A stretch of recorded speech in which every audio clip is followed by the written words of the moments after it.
all of you are doing well and safe. My name is Divya Daga and I am a CEO working in the financial services industry. I'm hosting today's Industry Connect session organized by Seek a Mentor, an online platform that aims to make quality mentorship more accessible and personalized. By the way, if you're new to Seek a Mentor, we are a career mentorship platform with more than 120 experts from diverse industries. We have till date, helped around 5,000 students through our mentorship programs and initiatives, and we've already collaborated with around 40 institutions for the same. You can book a one-on-one session with your preferred mentor today. We also have free resources and live courses. So if you want to know more about all these things, you can check out the links below the video. So today, we have an interesting career domain to kind of discuss, which is not much spoken about, yet it is in fact a growing sector, as investment firms turn socially conscious. So it's termed as impact investment, wherein the firm's thesis is to focus on companies that create an impact. And it could be related to anything like education, health, financial inclusion, environment, climate change, right?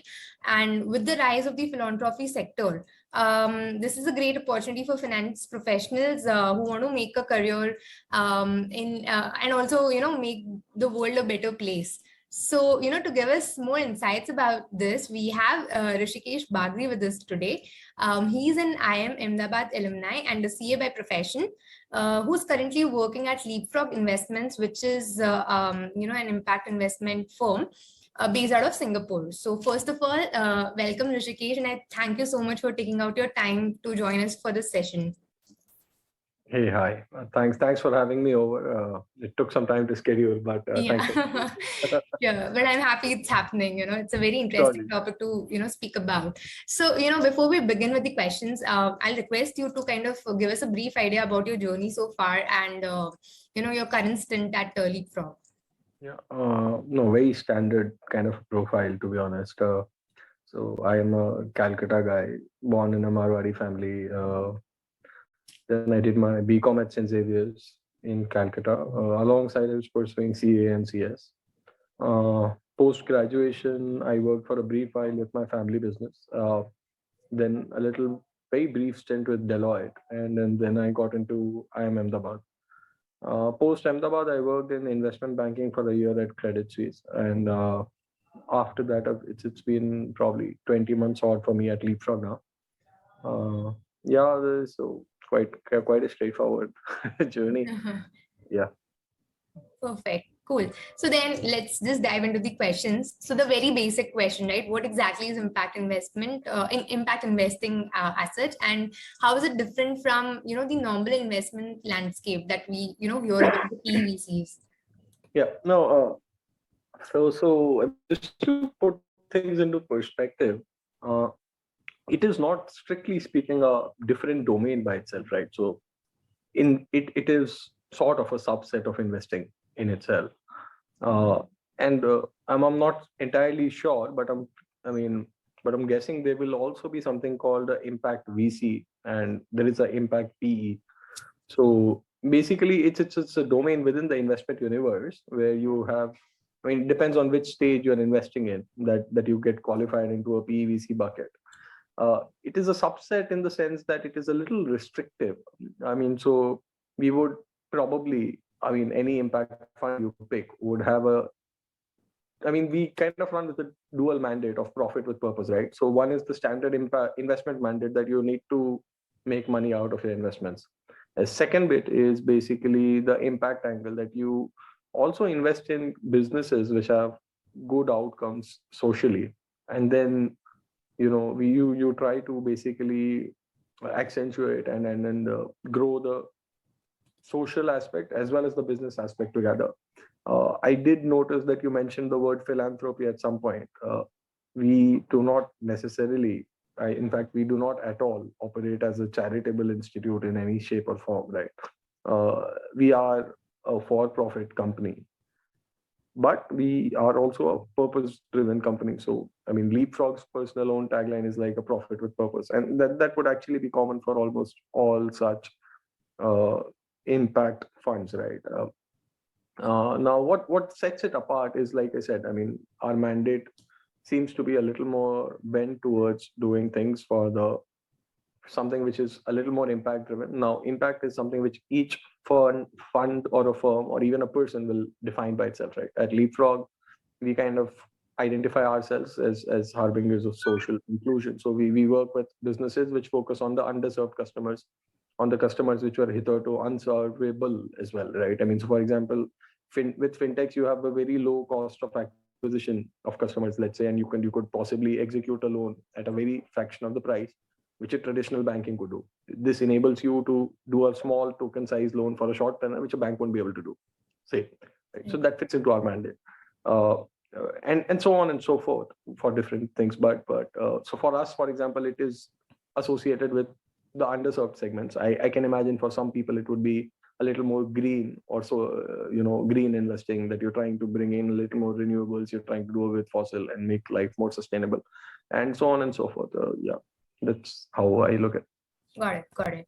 And what would be the roles and responsibilities of an investment analyst in impact investing specifically? Because we are kind of aware about the typical investment analyst role, but anything specific that you would like to highlight in terms of impact investing? Yeah, no, thanks for the point. So I'm assuming that the general viewer understands what an impact analyst role is, and all of that is something which I already do. In addition to that, we also have our own, at Leapfrog, we have our own set of matrices which we try to gauge as a measure of, the impact which the businesses we invest in have on their customers. And in some shape and form, we also like to track the same. So along with the quarterly PL and balance sheet, we would also seek some of these special matrices which we identify for each business, and we ask them to report on it on a quarterly manner. We try to see whether the impact strength or the depth of impact has actually gone up over time or not. So that's the additional layer, and most of it is the typical investment analyst role, which you said you were kind of aware about. Yeah, but just for the audience benefit, I mean, like, if you want to kind of cover that. Yeah, surely. So that one is quite straightforward again. So at an analyst level, at least, I mean, the job is twofold. One is basically investments, and the other is portfolio management. Portfolio management also entails exits. So as part of investments, you would basically try to form a thesis on a sector which you like, right? So we try to understand which are the sectors which are doing well, both in terms of growth and profitability and an impact. And then we would, you meet companies, you meet management, you do your scuttlebutt, and you then do your own modeling and decide, okay, this is the value at which you want to buy a firm. And if things go well, you invest. Post-investment is actually the longer partnership part. And typically all PE funds, including Leapfrog, would look at a maybe 5-year investment horizon as a base case. I mean, we could hold for longer or shorter, depending on cases. And during that bit, you basically have a deeper, session with management. You meet them quarterly on the board meetings. You process the data packs. You see where the company's headed. You try to give them strategic directions, and you help them grow along the path. And the good thing, which I mean, a lot of P funds like ourselves may be able to add, and I shouldn't try to overstate it, because I mean, at the end of the day, it's the operators who run the show. But by operators, I mean the company management, right? I mean, just to clarify, in the stock market euphoria.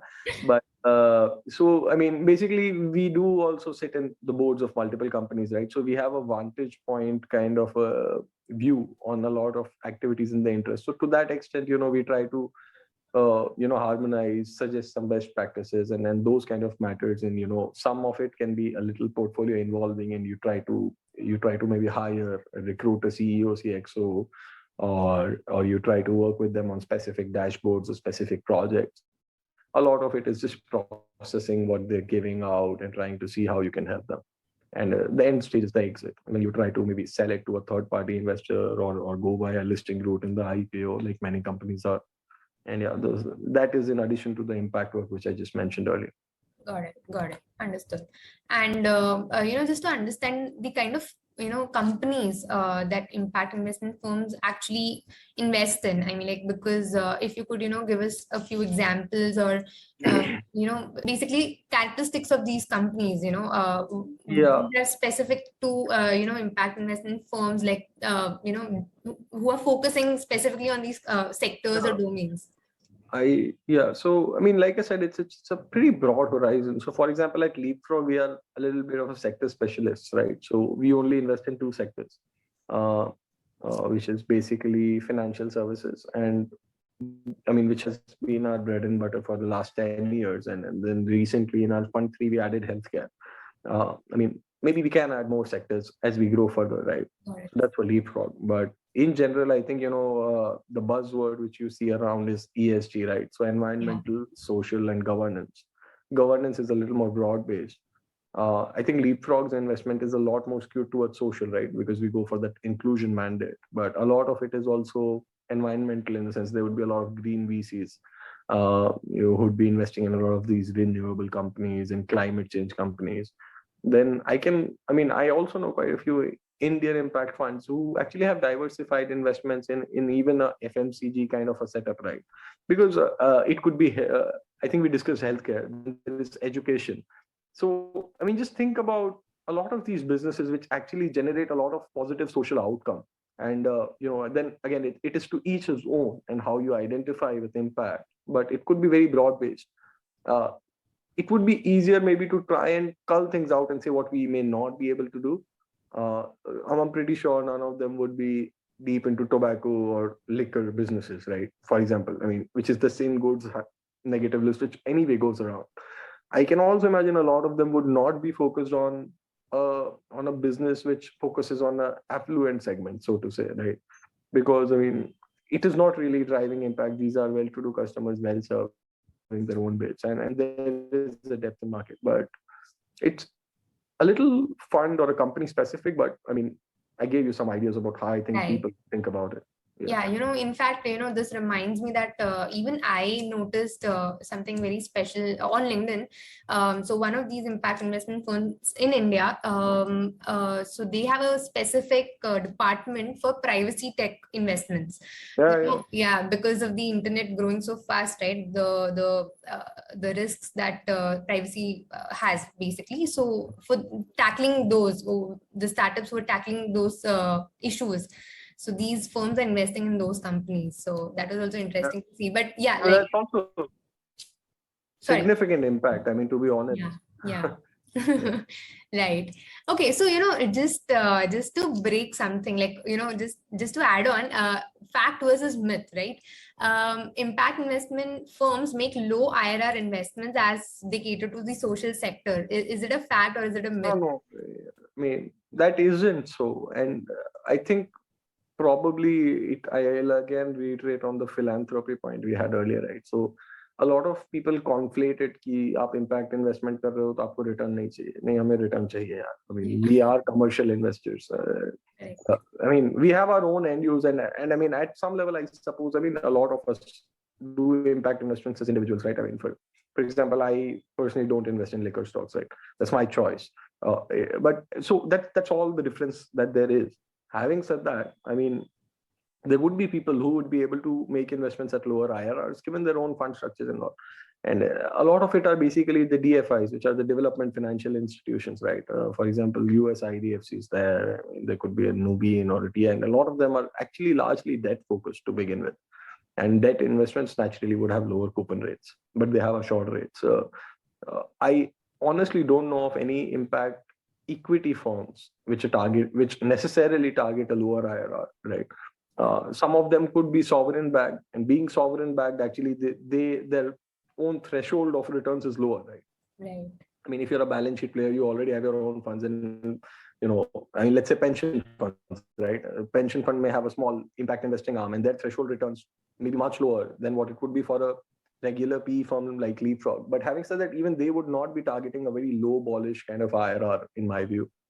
Got it. So we are quite commercial in that nature. Cool. Understood. Okay, and just for the audience benefit, again, if you could help us with the names of two firms which are into impact investing in India as well as abroad. It's a evolving space, and I mean, honestly, so for example, Leapfrog is quite active, right? I mean, we recently did quite a few investments. I think we did Car Dekho sometime back. We did Healthify Me in India a little while ago. We're looking at another deal as we speak, which you might hear quite soon. Uh, Leapfrog is actually reasonably large in the impact space. Then there are quite a few indigenous, like local firms, which are actually impact focused. I mean, I happen to have come across one of them in a past transaction called Avishkar Group, quite impact focused.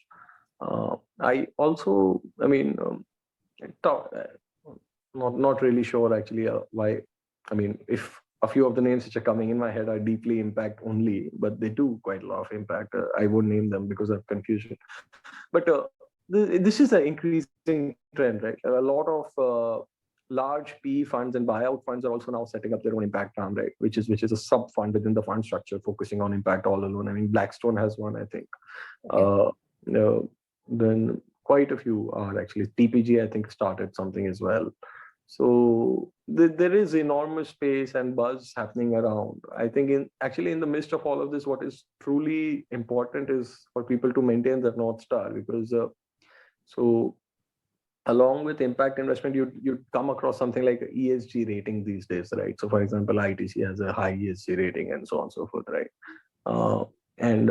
So I mean, there is a spirit part of it and there is a letter of law part of it, right? So for example, if I'm investing in a firm, which which may have a very strong ESG rating, but when I look at the business model, I really don't think that they're actually adding value to their customers. We may still walk away. Actually, we have, for that matter. I mean, if at all we felt that, probably impact is not as deep as we just wanted to resonate with us, right? But I mean, what has happened is also, abhi kya ESG bolne se paisa milta hai, right? I mean, a lot of investors and people are also conscious and they want to park money with ESG. Then a lot of funds are actually opening their own impact investing arms. Yeah, right? yeah. What actually needs to be seen through is how true they are to the word, right? I think it's a very growing space. You will see a lot more names, right? Right. The idea is to see actually how many of them follow through on the promise. I've seen cement companies get a very good ESG rating and they actually cause a lot of pollution, right? Yeah. Nothing against them. I mean, nothing against them, to be very honest. But I'm just thinking, I mean, so there's a letter and spirit part of it. So, I mean, if one is truly aligned and aapko jeevan mein impact investing hi karna hai, then you need not only go by the name, actually try to see more about their investments and stuff. But you'll see more names. I mean, I really can't give you many, to be honest. Yeah. No worries. I think one can always research about them. In fact, the first investment firm, impact investment firm that I had come across when I initially heard about the concept was Umadya Network. Yeah, I had Umadya in my mind. I wasn't very sure whether they were only impacts. I held back. I also know like Schroders has an impact arm which goes by the name of Blue Orchard. They have office in Singapore. I don't know if they're active in India yet. They do a lot of debt investments. They've started with PE. But I mean, what I'm saying is you're going to hear many names. Yeah, there are going to be many. Right. And almost all the global funds that you see today, they will all have their own impact arms, in my view, in the next 5-10 years. I mean, just like if you look at all the mutual funds, right? अब सब mutual funds का एक ESG scheme आ गया है कि हम केवल यही करते हैं, तो उसी तरीके से PE में भी आएगा ही. That's a very natural trend which is going to follow, right? So you can just look around. Really. Sure. Okay. So, now coming to the skill sets and the qualifications required to work in the field, somebody has decided that they want to get into the field. What do you think is the necessary skill set and qualification? If you actually are targeting an investing role, I think skill sets are quite common, right? I mean, at Leapfrog, for example, we look at people who've got sell side and buy side experiences, and before we kind of consider them for good candidature. Typically, all PE firms, including impact funds, would look at maybe a prior experience. I haven't seen many PE firms actually rope in freshers, right? You need finance skills, comms maybe, and I think the normal skill set typically you'd see is an MBA. Some kind of specialization in finance and with some buy side, sell side experience. You may not necessarily be an MBA and you might have, maybe done a CA and you might have just been very persuasive and you got a sell side role and then you moved around. Those possibilities also exist. Right. So some finance background in education and some work in deal making, I suppose, is what should qualify. Got it. And also just to kind of understand the non-finance part of it. So, is there somebody dedicated in these firms, which are like specifically impact firms, dedicated to analyze the impact that the investing companies are kind of going to make? Anybody who's going to analyze these companies from that front? Somebody who's done, say, public policy or something. There would be, I suppose, right? So, I think all these DFIs as well as Leapfrog, we have some teams which actually only focus on impact and value creation within the portfolio. Having said that, at Leapfrog, we pride ourselves as being everyone being impact focused, right? I mean, it is not for me to just focus on financials and returns and isolate myself from impact and say, oh, that is the work of another team. We all actually are, hold this as a core to our own thesis in investment. Having said that, there is still a specialized vertical which actually works on some of these fronts. There's a small team which works towards digitization, which we think is a big trend, right? There's another team which actually works only on measuring impact, trying to understand how we can measure impact better, because impact by itself is a little fluffy, if I may use the word, right? I mean, it isn't a number. Or like I said, right, I mean, ESG rating koi bhi koi degree de diya and then you go around with it. I mean, that is not truly how we measure impact. So how can you push the boundaries to make it a little more measurable, a little more discernible? And then how you keep improving yourself on those matrices. So we do that kind of work as well. I'm sure a lot of other funds would be doing the same. Understood. Okay, and how does the career progression look in this particular profile? And also, just to cover, so we've covered the IRR part, but just to cover the CTC part of it as well, do you think the CTC is competitive to the normal investment roles as compared to the impact firms? Yeah, I suppose. I mean, again, so basically, you need to have the right benchmarks in all cases, right? So a big bulge IB pays a certain buck. A mid-market IB pays a certain buck. A big bulge PE will pay a certain buck. A mid-market PE will pay a certain buck, right? And that mid-market PE may be an impact PE, may not be an impact PE, but it would pay similar. A big PE may be an impact PE or may not be, but they would have similar CTC. I don't really think that tomorrow, if Temasek has an investment arm, they would pay the impact investment guys lesser. Oh, you guys are social. No, that's not how it works. It is actually the same designation and the same kind of work, right? So the pay is at par with other buy-side roles, given the stature of the firm and the position in which you are, with a certain degree of visibility for the candidate. I mean, which is in all cases applicable. I'm sorry, I missed the first part of the question. Yeah, it was on career progression, basically. What's the career progression like? Progression, again, quite straightforward, like it would be in other investment roles, right? So you start as a basic investment professional. I mean, now everybody has different nomenclature, right? So you could have an analyst and an associate and something else, and you have an associate or something else and something else. I mean, but broad progression, I mean, is like, I mean, you have 4 or 5 levels, and after which you kind of become a junior partner or something, which may take, I mean, actually, I don't know how long it takes. It could probably take 8, 9, 10 years, maybe. Not entirely clear, won't like to be quoted. But it's the standard progression. What I can tell you is, how the roles evolve, right? So when you are a junior most guy in the team or an analyst or whatever it is called in your organization, at Leapfrog, call it an associate. It is a lot more focused on, execution. Then as you move up further, you start getting a little more involved in origination as well, sourcing your own deals, trying to work on them, and execution. And so just think of it as if there's a box in which there are 2 charts, ye aapka sourcing ka hai, and this is for your execution. The execution part will start getting smaller, and sourcing and portfolio management will start getting bigger as you grow up in the organization. Because for a senior lead, it is actually quite important to own up to the investments you've made, right? I mean, you put your name and reputation behind an investment. Right. So the degree of portfolio management gets a little more heavier. Your involvement as well gets heavier. Sourcing is a key KPI to source new leads, to source new deals. That's important. A junior guy is not expected to have those industry connects, but you're expected to build it up as you grow. And at a very senior level, the partner level, part of it, I mean, while you always have your IR teams and all who help you fundraise, but I suppose at a partner level, fundraise would also be an important KPI for you to have industry connects to be able to source funds, so that when you grow with another fund, you're able to contribute. I'm supposing that would be there. I'm not entirely sure if it is.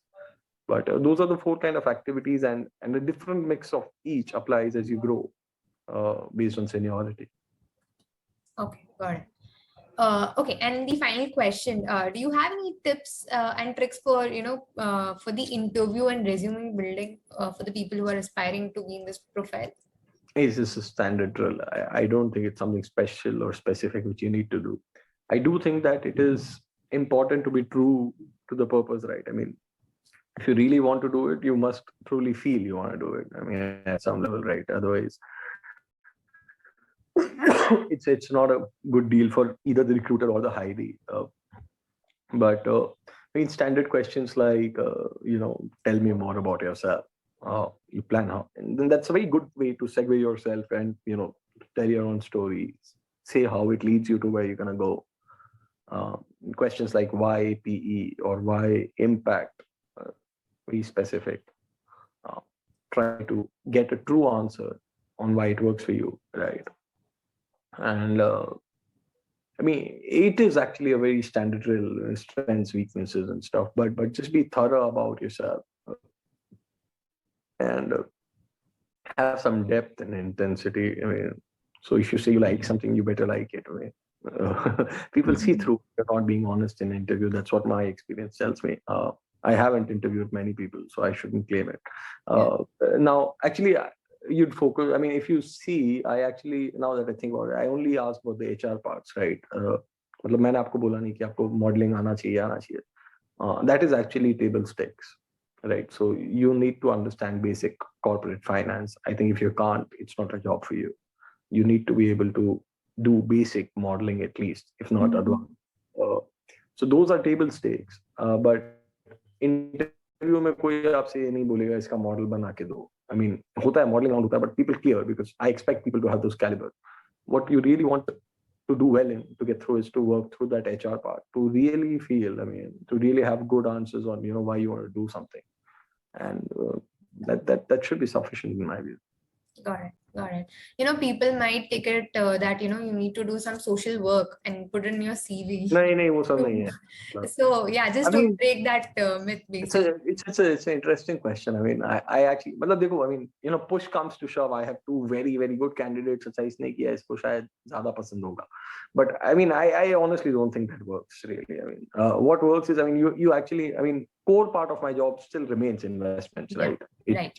Not, I mean, impact मेरे investee firms कर लेंगे, right? They know how to drive the impact. If they do their business, they're doing a sufficient impact, right? I mean, a lot of people who don't know they do impact investment also drive significant impact for that matter, right? So investment आना ज़्यादा ज़रूरी है. बाकी, I mean, people may come with a plethora of experiences. Maybe, you actually went through some of these rural buckets, आपने कुछ किया है. And let's say I invested, I mean, I probably diligenced the MFI. I went through one of these places.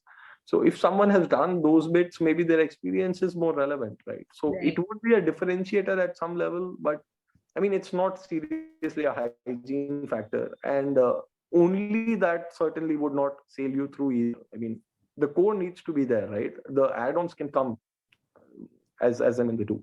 Right. Great. I think that was fantastic, Rishikesh. It was a great conversation. So much, relevant content that we discussed, basically. So I thank you again, for taking out your time and educating our audience on this topic. If there's anything else that you'd like to add on, please feel free to. Not really much. I mean, I think the questions were quite good.